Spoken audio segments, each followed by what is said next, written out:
ಕೈಕಾ ಕೈಕಾ, ನೀನು ಸಾಮಾನ್ಯ ಪಾಮರ ಸ್ತ್ರೀ ಅಲ್ಲ ಕೈಕಾ, ಚಕ್ರವರ್ತಿ ಸಾರ್ವಭೌಮನ ರಾಣಿ. ರಾಮಚಂದ್ರನು ನನ್ನ ಜ್ಯೇಷ್ಠ ಪುತ್ರನು, ಈ ರಾಜ್ಯಭಾರ ಉಳಿಸಲು ಸೌದನು ಶಕ್ತನು. ಹೀಗಿರುವಾಗ ಅವನ ಪಟ್ಟಾಭಿಷೇಕವನ್ನು ತಪ್ಪಿಸುವ ಈ ನಿನ್ನ ಛಲ ರಾಮನ ಯಾವ ಅಪರಾಧಕ್ಕಾಗಿ ಕೈಕಾ? ಮಹಾರಾಜರು ಕೊಟ್ಟ ಮಾತನ್ನು ಉಳಿಸುವುದಕ್ಕಾಗಿ. ಕೈಕಾ, ಇದಕ್ಕೆ ಅಯೋಧ್ಯೆಯ ಪ್ರಜೆಗಳು ಒಪ್ಪುವುದಿಲ್ಲ ಕೈಕಾ. ಅರಸನ ಧರ್ಮವನ್ನು ಕಾಯಬೇಕಾಗಿರುವುದು ಪ್ರಜೆಗಳ ಧರ್ಮವಲ್ಲವೇನು? ಯಾವುದು ಧರ್ಮ, ಯಾವುದು ಅಧರ್ಮ?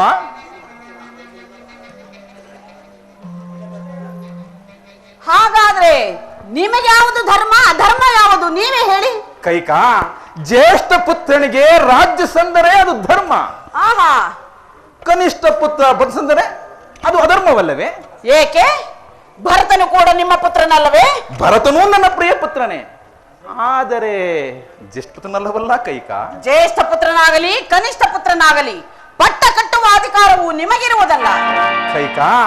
ಕೈಕಾ, ಧರ್ಮ ಎಂಬುದಕ್ಕೆ ಇಷ್ಟೊಂದು ಪ್ರೀತಾರ್ಥವೇ? ದೇವಿ, ಛಲವು ನಿನಗೆ ತಕ್ಕದ್ದಲ್ಲ. ಇದನ್ನು ಬಿಟ್ಟು ಬೇರೆ ವರವನ್ನು ಕೇಳು, ನಡೆಸಿಕೊಡುವೆನು. ಪ್ರಾಣೇಶ್ವರ, ನನಗೆ ಬೇರೆ ಯಾವ ವರಗಳು ಬೇಕಾಗಿಲ್ಲ.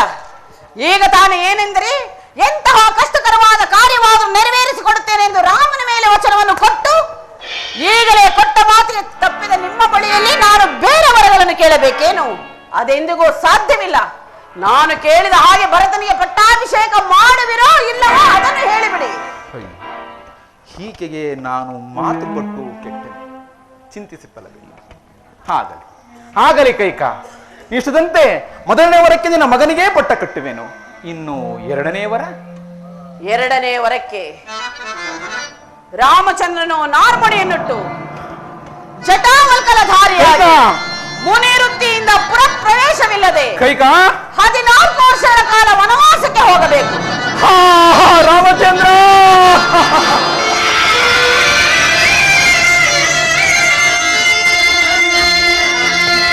ಬರಸಿಡಿಲ ಘಾತವೋ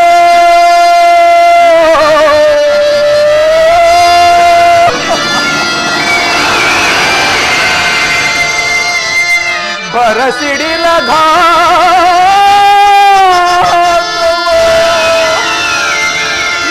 ಇದು ಪರಶು ವಿಷ ವ್ಯಾಪ್ತಿಯೋ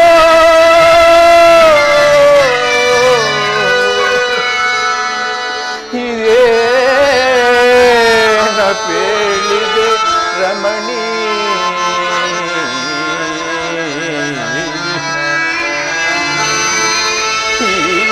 ಪರಿಯ ದುಗುಡಕ್ಕೆ ನನು ಈ ಪರಿಯ ದುಗುಡಕ್ಕೆ ನನು ಗುರುದೈವರೇ ನುಡಿದು ದುರ್ಭಾಷಯ ಕೈಕಾ.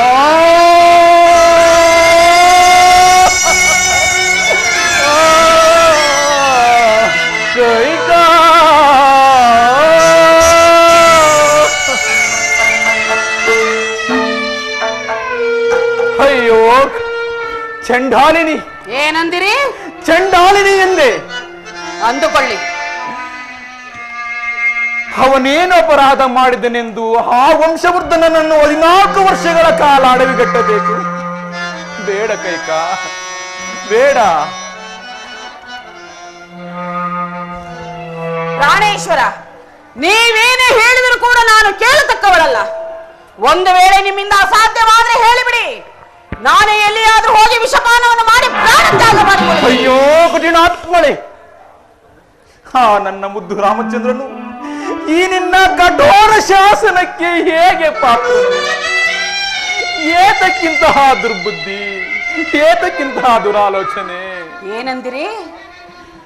ದುರಾಲೋಚನೆ ಮಾಡತಕ್ಕವರು ನೀವು, ದೂರದ ಆಲೋಚನೆಯನ್ನು ಮಾಡತಕ್ಕವಳು ನಾನು. ಈಗಲಾದ್ರೂ ಏನಾಗಿರುವುದು?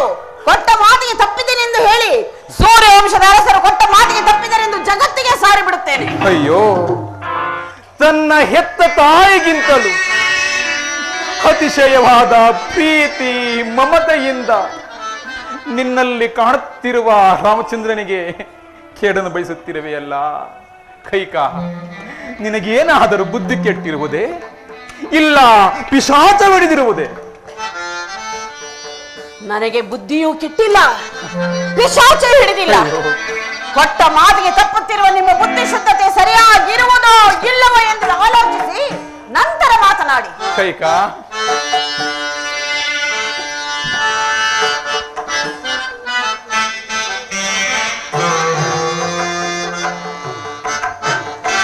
ಕೈಕಾ,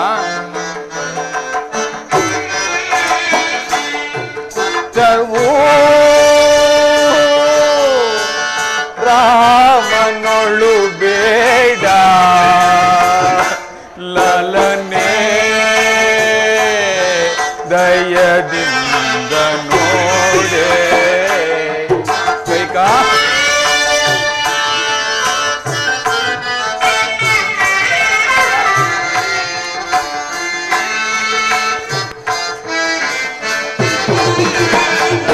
ಚಲವು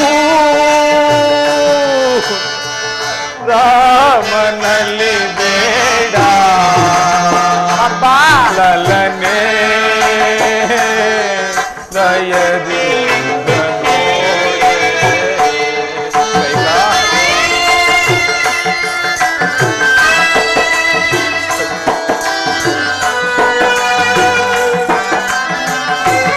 ಅಯ್ಯೋ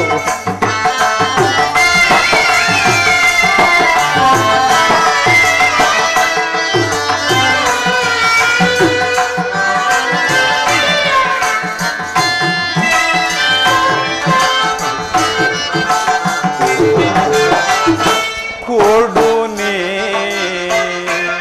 ಭರತನಿಗೆ ರಾಜವ. ಕೈಕಾ,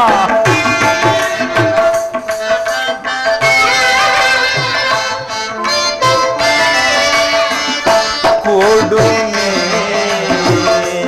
ಭರತನಿಗೆ ರಾಜವ. ನಿಲ್ಲಿಸು ರಾಮನ ವನವಾಸವ. ಕೈಕಾ,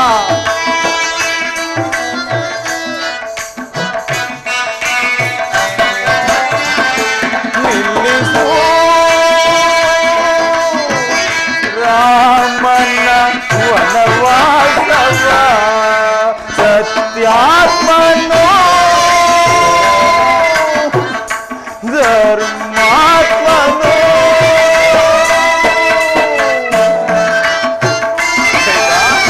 ಯಾರೋ ನನ್ನ ಪ್ರಿಯಕುವರ ರಾಮಚಂದ್ರ.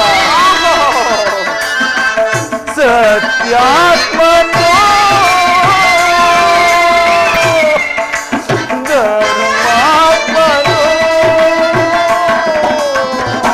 ಪ್ರಿಯ ಕುವರನು ಶ್ರೀರಾಮನು.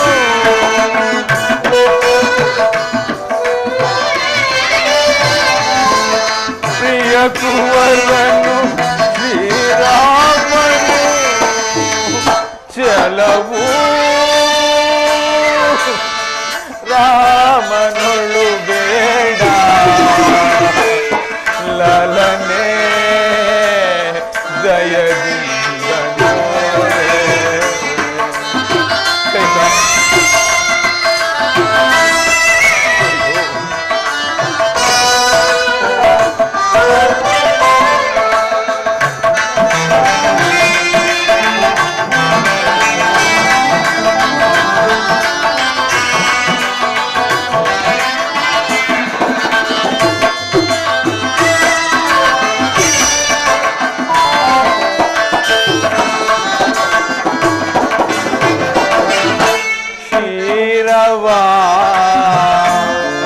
ಕುಡಿಸಿದ ಶಿಶುವಿಗೆ. ಕೈಕಾ,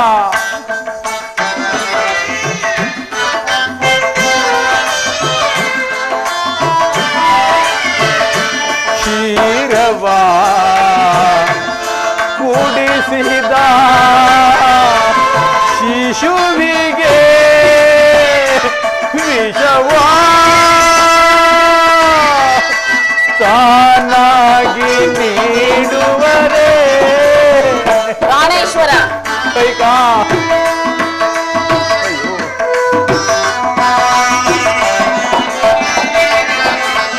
ವಿಷವಾ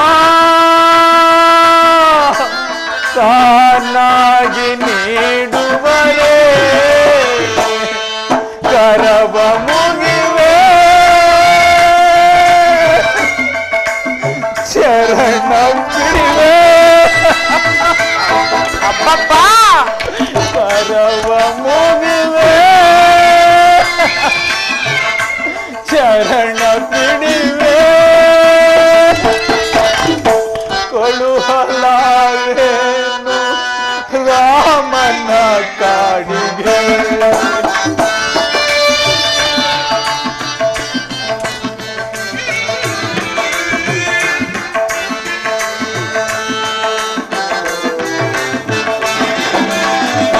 ಚಲವು ರಾಮನೊಳು ಬೇಡ ಲಲನೆ ದಯದಿಂದ ನೋಡೆ ಕೈಗಾ.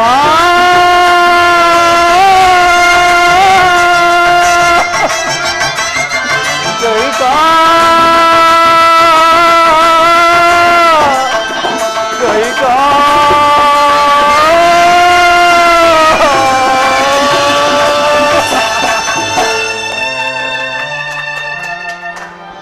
ಪ್ರಿಯೆ, ಏತಕ್ಕಿಂತ ಆಟ ಹಿಡಿದಿರುವೆ.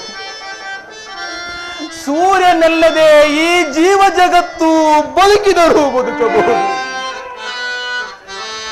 ಮಳೆ ಇಲ್ಲದೆ ಸಸ್ಯ ಲೋಕ ಜೀವಿಸಿದರೂ ಜೀವಿಸಬಹುದು.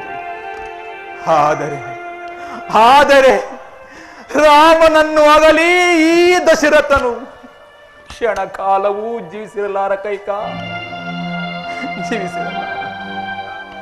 ಕೈಕಾ ಹಿರಿಯ ಹೆಂಡತಿಗೆ ಮನಸೋತು ಜ್ಯೇಷ್ಠ ಪುತ್ರನನ್ನೇ